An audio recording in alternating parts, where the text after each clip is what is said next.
गौतम बुद्ध की प्रेरणादायक जीवनी। प्रारंभिक जीवन। गौतम बुद्ध, जिनका वास्तविक नाम सिद्धार्थ गौतम था, का जन्म लगभग 563 ईसा पूर्व में लुम्बिनी, वर्तमान नेपाल में हुआ था।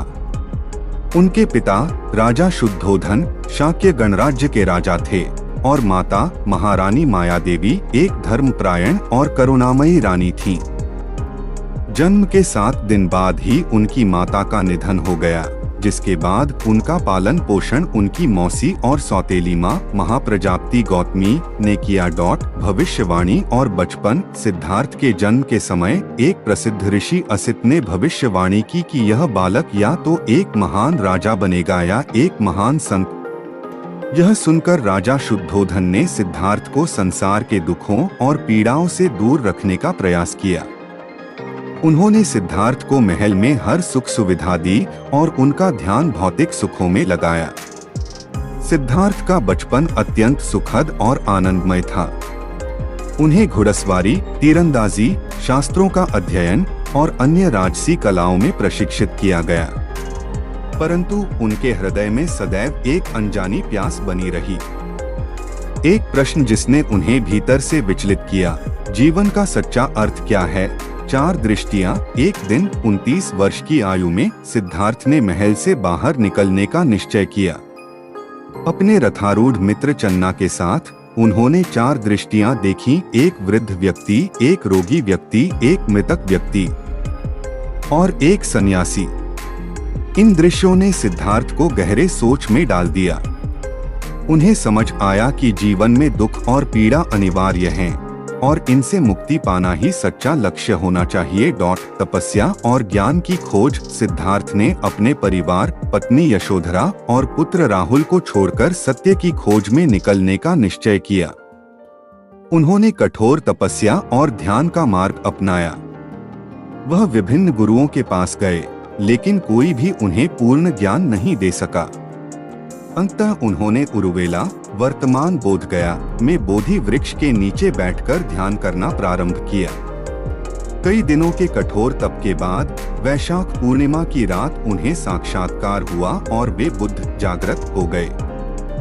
धर्मचक्र प्रवर्तन। ज्ञान प्राप्ति के बाद बुद्ध ने सोचा कि वे इस अमूल्य ज्ञान को किसके साथ साझा करें।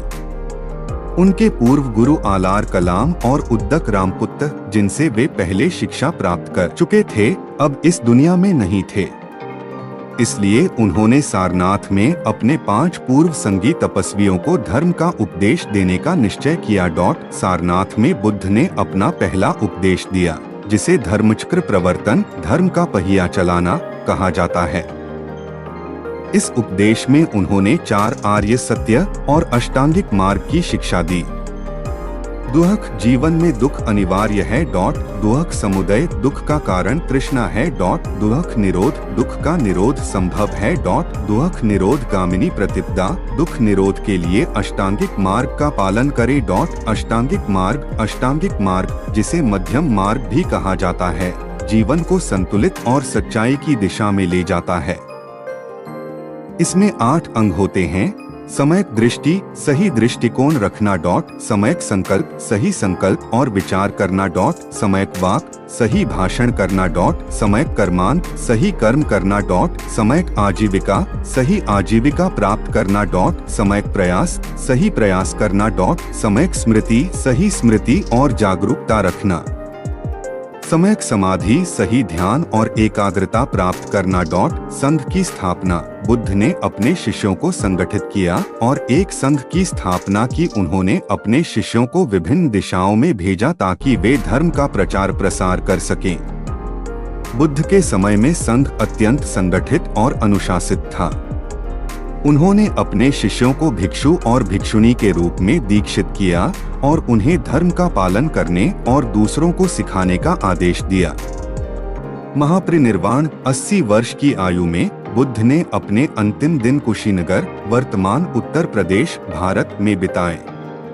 उन्होंने अपने शिष्यों को अंतिम उपदेश दिया और महापरिनिर्वाण प्राप्त किया।